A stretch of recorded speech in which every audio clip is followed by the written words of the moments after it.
again. Kumusta, Jingers? Natingala mo kung asa takaron? Wala ba mo natingala kung asa takaron? Naata karon sa 100 Islands na mga kauban, no? Diri, oh, nindot kayo. Naata sa 100 Islands. Going to the... Naka-vlog ako, dong! Hi! Hi to my vlog! Naka-rolling yung camera ko eh. Rolling cam. We are going to the...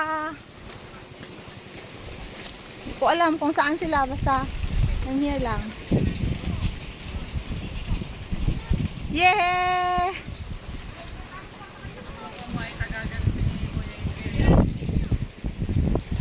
Aakyat pa kaya sila?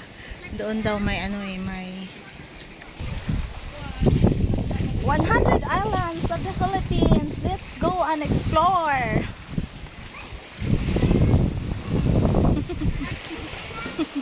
Tawa yung beware of jellyfish and sea artisting. Puntahan natin yung Pilgrimage Island.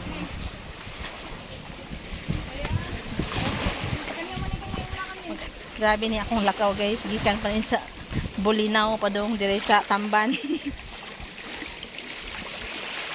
The Pilgrimage Island. So,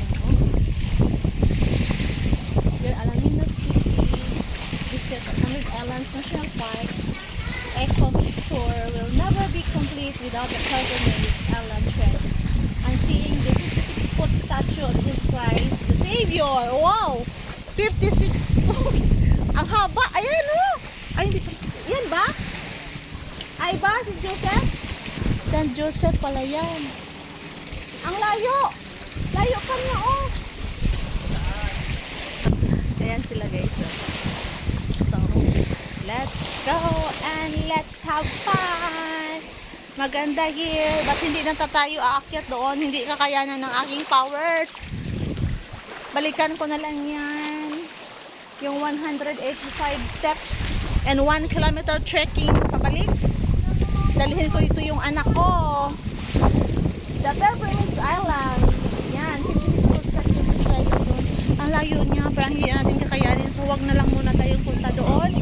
Dito na lang tayo. Kasi malayo siya, hindi ko kakayanin, I'm sure.